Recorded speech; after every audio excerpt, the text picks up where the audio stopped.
حال ہی میں ایک کتاب چھپی ہے، ڈاکٹر سید رضوان علی ندوی، وہ محقق ہیں تاریخ کے، انہوں نے بڑی تاریخی تحقیق کے بعد جو باتیں بیان کی ہیں وہ میں آپ کے سامنے رکھ رہا ہوں۔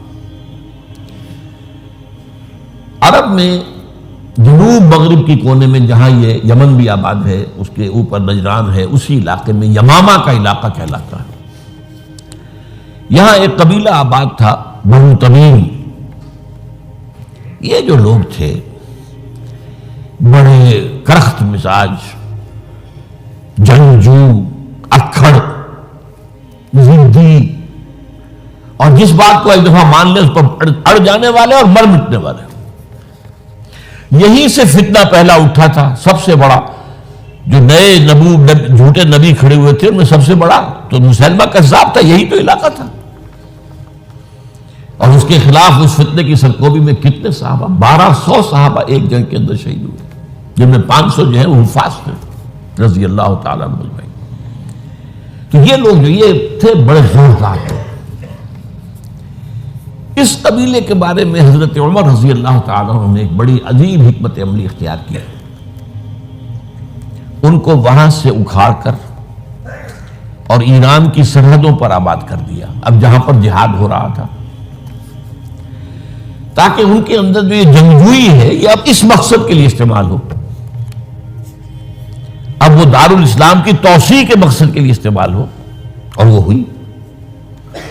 حضرت عمر نے 2 چھاؤنیاں بنائی تھی رضی اللہ تعالیٰ، کوفہ اور بصرہ، کیونکہ ظاہر بات ہے کہ اب جو اسلام کا دائرہ پھیل رہا تھا اور اسلامی حکومت پھیل رہی تھی، اور زیادہ تر جو ہے مشرق کی طرف پھیل رہی تھی، ایران اور خراسان وغیرہ کی طرف، تو اب مدینے سے اس کا کنٹرول اتنا آسان نہیں تھا، فاصلہ تھا، تو چھاؤنیاں بنائیں تاکہ یہ اس سرحد کے اوپر یہ موجودہ مرکز رہے، یہاں فوجیں موجود رہیں، کہیں کوئی بغاوت ہو تو اس کو کچلنے کے لیے وہ قوت فوری طور پر دستیاب ہو سکے۔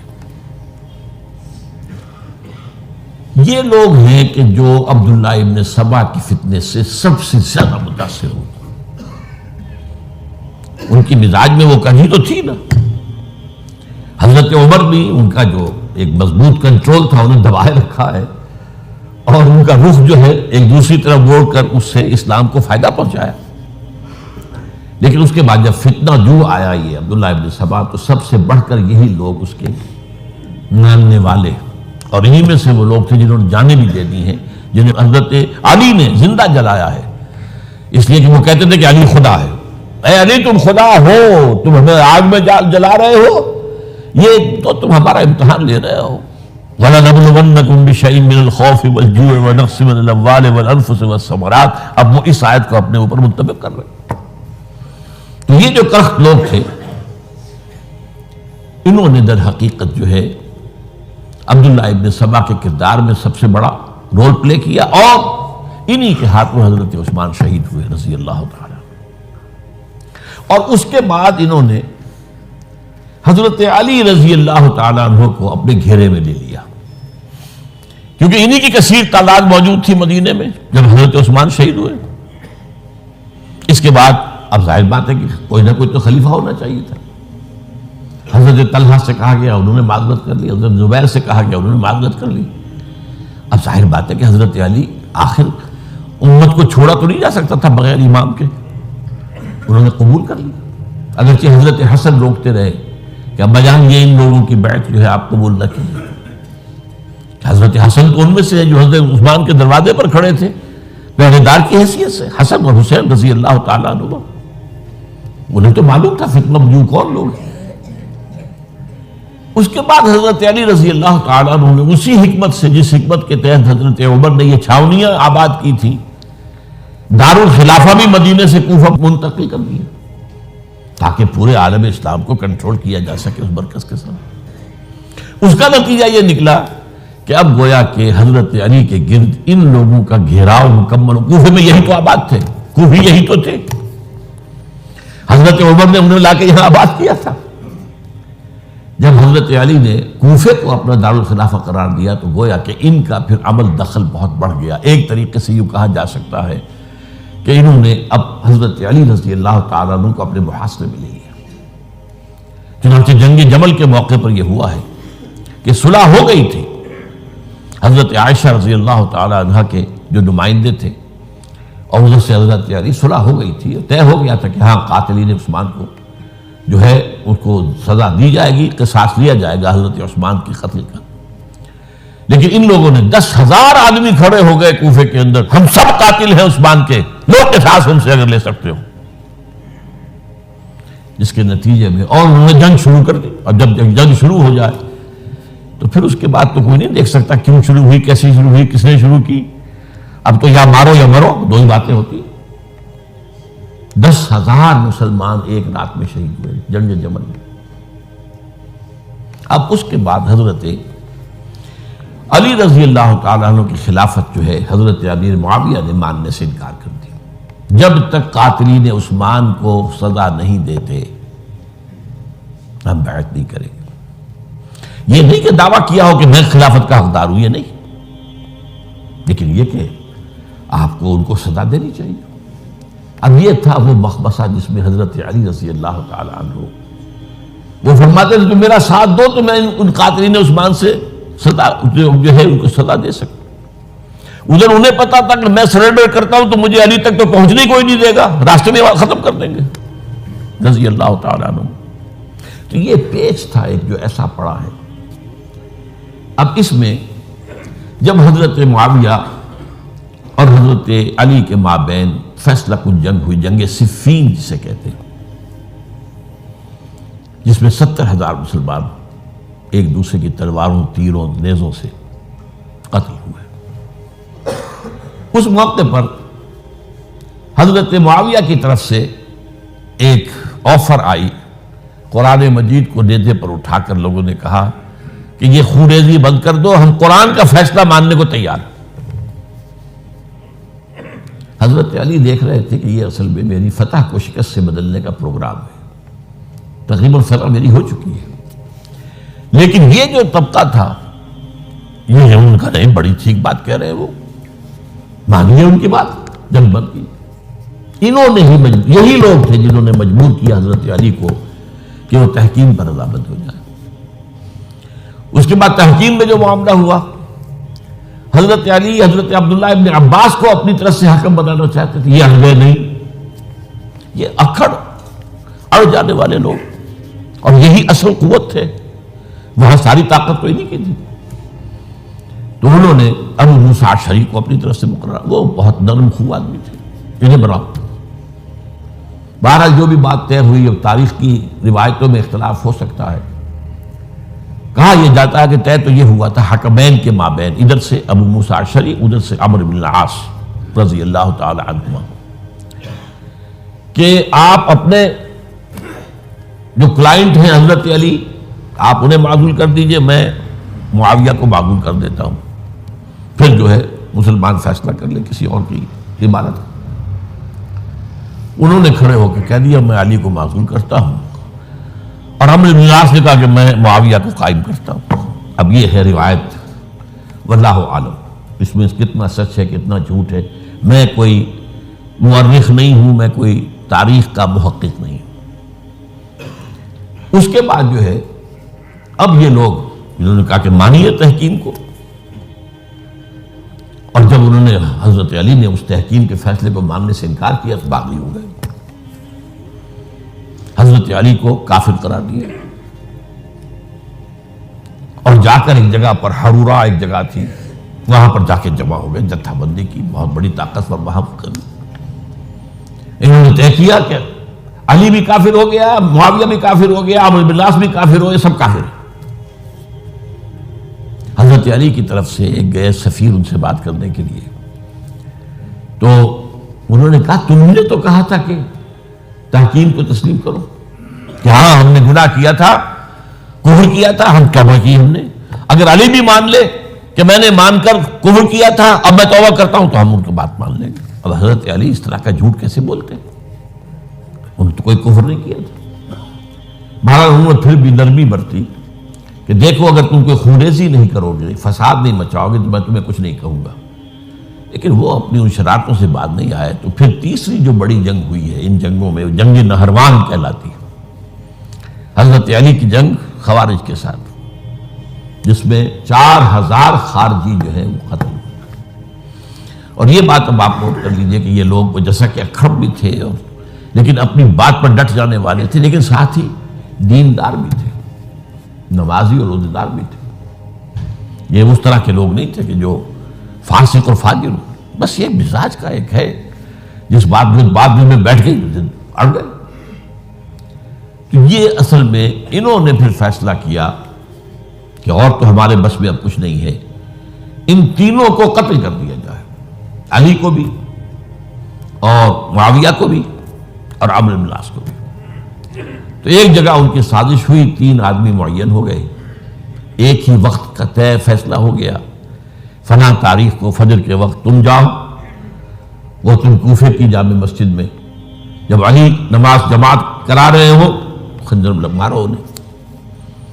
اور یہ اس کا نام ابن ملجم تھا، خارجی، یہ وہی لوگ بنو تمیم کے لوگ۔ دوسرا جو تھا وہ دمشق میں حضرت معاویہ کو قتل کرنے شہید کرنے کے لیے پہنچ گیا۔ تیسرا مصر پہنچ گیا حضرت عمرو بن العاص کو۔ اب یہ بات اللہ کی طرف سے ہے، یہ تو اس کی مشیت ہے، اس کا فیصلہ ہے۔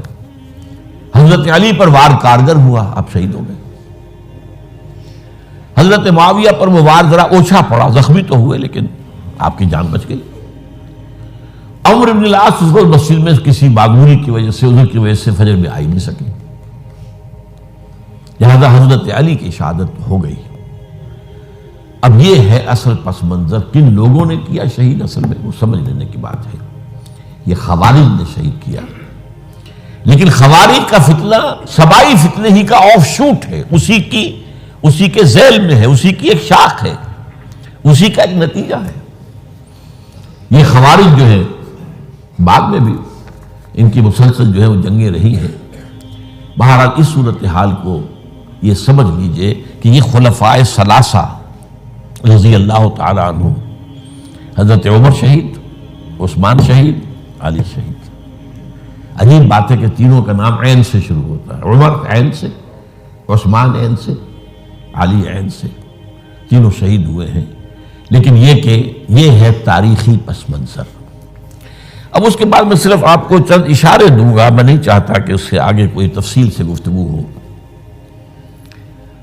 حضرت علی کی شہادت کے بعد لوگوں نے، جبکہ ابھی حضرت علی زخمی تھے، انتقال نہیں ہوا تھا، آپ سے پوچھا کہ ہم حسن کے ہاتھ پر بیعت کر لیں رضی اللہ تعالیٰ۔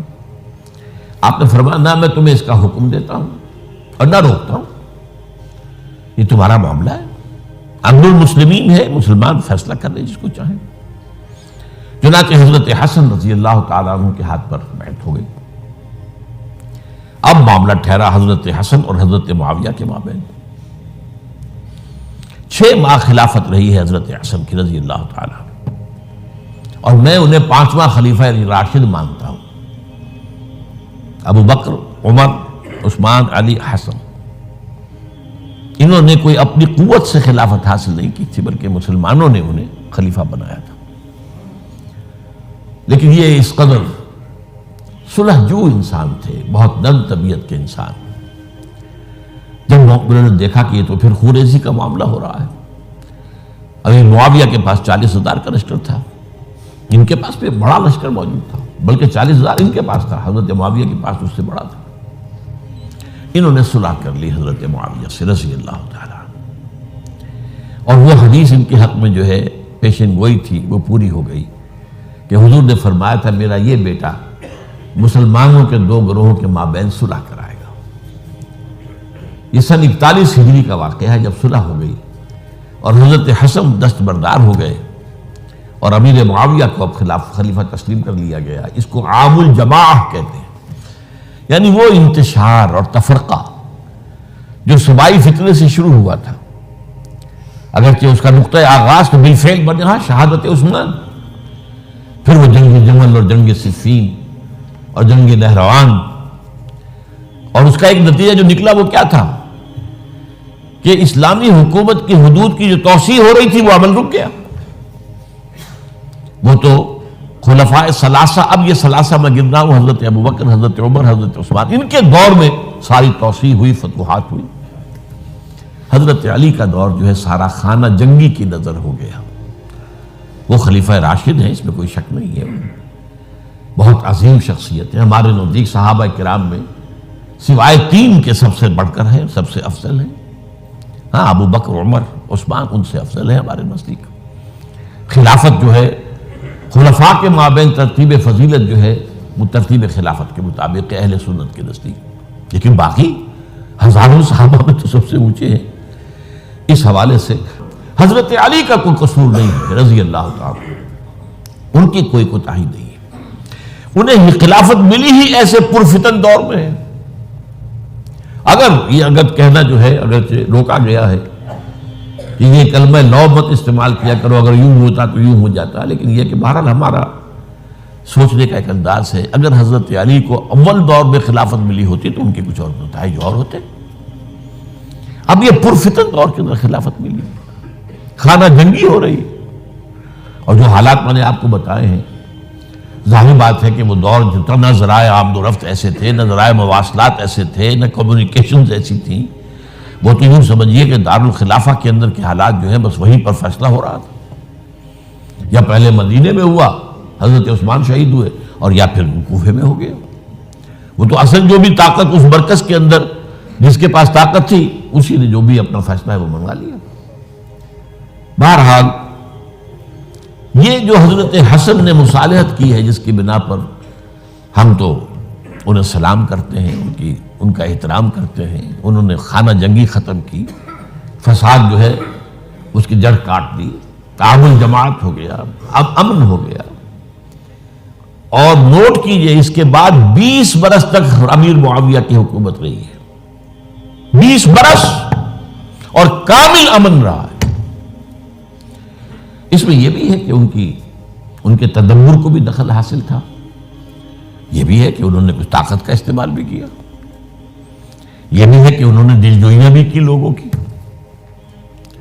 کو، جس کو ہم کہتے ہیں مؤلفۃ القلوب، جو زکوٰۃ کے مسائل میں شامل ہے. کچھ لوگوں کی اس کے شر سے اس کو روکنے کے لیے ان کو جو ہے کچھ زکوٰۃ میں سے پیسہ دیا جائے وغیرہ وغیرہ، مؤلفۃ القلوب، تعریف قلب کے لیے. بہرحال نتیجہ یہ ہے. تاہم یہ جان لیجئے کہ حضرت معاویہ صحابی رسول ہیں، ہم ان کو تسلیم کرتے ہیں، لیکن ان کی خلافت کو خلافت راشدہ ہم نہیں مانتے، اس لیے کہ وہ انہوں نے اپنی طاقت سے حاصل کی ہے. میں نے اسی لیے کہا حضرت حسن رضی اللہ تعالیٰ عنہ کی خلافت خلافت راشدہ ہے، لیکن حضرت معاویہ کی خلافت خلافت راشدہ، اگرچہ اس میں عمل رہا، اور وہ جو عمل رک گیا تھا، وہ جو مزید توسیع دارالاسلام کی، وہ دوبارہ شروع ہو گیا. خراسان کی طرف پیش قدمی شروع ہو گئی. ادھر پہلا بیڑا بنایا حضرت معاویہ نے رضی اللہ تعالیٰ عنہ، اور یہ بحیرہ روم کے بعد جزائر کو فتح بھی کیا. انہی کے زمانے میں مسلمان فوجی جو ہیں استنبول تک پہنچ گئی، قسطنطنیہ کی فصیل تک پہنچ گئے. اگرچہ فتح نہیں ہو سکا قسطنطنیہ اس وقت، وہ تو بعد میں کئی 100 سال بعد ترک جو خلیفہ تھا اس کے ہاتھ میں فتح ہوا، محمد فاتح. لیکن یہ کہ باہر پہنچ گئے تھے وہاں تک، یہ عمل بھی شروع ہو گیا. لیکن انہی لوگوں نے حضرت حسن کو گالیاں دی اس کام پر کہ تم نے صلح کیوں کی. امیر الکافرین کہا، امیر المنافقین کہا، اور انہوں نے خطاب یا آر المومنین، اے مومنوں کے لیے آر کی کا اور شرم کے باعث، اور ان کے خیمے پر حملہ کیا، اسے جلایا. ان کی جان کے در پہ تھے کہ تم نے صلح کیوں کی. یہ اکھڑ لوگ، یہ لوگ، اس کے بعد اب میں صرف اشارہ کر رہا ہوں، یہی لوگ تھے اصل میں جو 20 برس کے بعد پھر جو حادثہ سانحہ کربلا ہوا ہے اس کا مین کردار یہ تھا. صرف چند جملے اس وقت کہوں گا. سانحہ کربلا پر میرا کتاب جو موجود ہے وہ آپ پڑھیے.